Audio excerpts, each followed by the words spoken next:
ಕೆಲವು ದಿನಗಳು ಸಂಭ್ರಮಕ್ಕಾಗಿ ಅಲ್ಲ, ಅವು ಮೌನವಾಗಿ ನೆನಪಿಸಿಕೊಳ್ಳಲು ಮಾತ್ರ ಇರುತ್ತವೆ.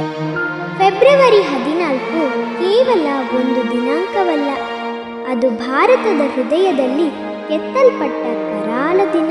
2019 ಇದೇ ದಿನದಂದು ಪುಲ್ವಾಮಾದಲ್ಲಿ ನಡೆದ ಭಯೋತ್ಪಾದಕ ದಾಳಿಯಲ್ಲಿ ದೇಶ ಸೇವೆ ಮಾಡುತ್ತಿದ್ದ 40 ಜನ ವೀರ CRPF ಯೋಧರು ಹುತಾತ್ಮರಾದರು. ಅದಕ್ಕಾಗಿಯೇ ಫೆಬ್ರವರಿ 14 ಭಾರತದ ಕರಾಳ ದಿನವೆಂದು ಸ್ಮರಿಸಲಾಗುತ್ತದೆ. ತ್ಯಾಗದಿಂದ ಬರೆಯಲ್ಪಟ್ಟ ದಿನವಿದು.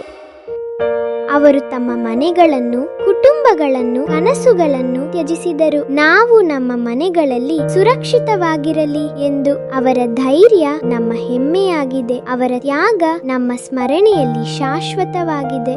ಭಾರತ ಎಂದಿಗೂ ಮರೆಯುವುದಿಲ್ಲ. ಜೈ ಹಿಂದ್.